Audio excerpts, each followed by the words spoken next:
The curandera reached over the table and grabbed my hands. And she whispered, "No es tu papá." Whatever is going on, whatever happened that day, that was not Arnie.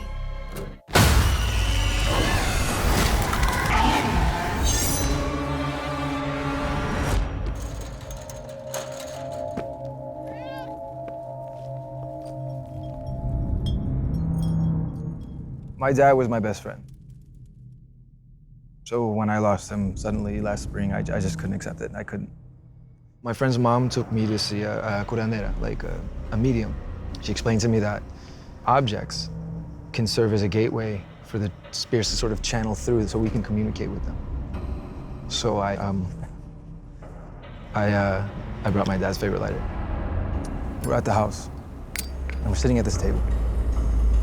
And she warns me, do not interact with the entities whatsoever. Do not look at them, do not speak to them. You only communicate through me. And then she flips open the lighter, lights it, and puts it in the middle of the table. And right when she started, the energy in the room just shifted. It was like there was a presence with us. I felt it. And I felt like someone was giving me this warm embrace behind my chair. And I knew that that was my dad. And, you know, I lost it. I just said, "No, Papa, I'm sorry. Just come back. Just come back." And then the señora's smile just disappeared. And her expression just became one of like complete panic. And then the curandera reached over the table and grabbed my hands. And she whispered, "No es tu papá." And at that moment, I felt like this knot in my throat, like this pressure. And I looked at Señora, she was looking right through me. Her eyes were going from my forehead up into the ceiling. And the floorboards and everything just started shaking, and there was this groaning sound. The curandera, she jumped up and aggressively started praying at whatever this evil spirit was. I was able to grab the lighter, and then it was quiet. You know, the curandera was apologizing frantically to me. She said, when we do rituals like this, when we open these doors, it's rare, but there's always a chance that something else can cross over. Then she grabbed my hands and she told me that this entity now has your scent. So you need to be careful. So ever since then, I've never felt truly alone.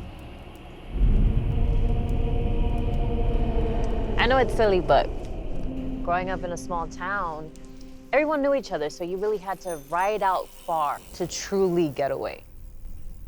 One day, my best friend, Raina, suggested that we cut through the woods. Everyone froze. Something really bad lived in those woods. Los viejitos in town told us child-stealing demonios. Raina, being the most fearless person I've ever met, she wanted to take her chances alone. I stayed behind, and I watched her disappear into the forest. I couldn't shake this feeling of dread.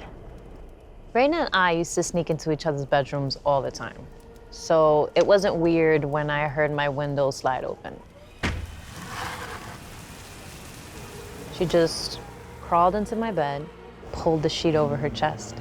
I asked her what happened in the woods.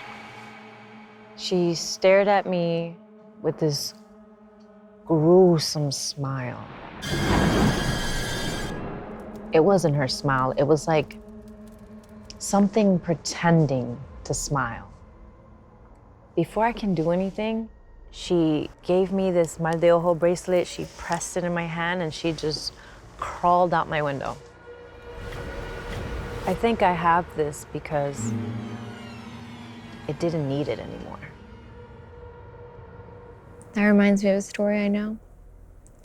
There was this man back in my hometown who was found covered in blood. Hey, Jesus. I think I hurt someone. They charged him for murder, but he pleaded not guilty. The court accepts the existence of God every time a witness swears to tell the truth. His defense simply was that the devil made him do it. I think it's about time they accept the existence of the devil.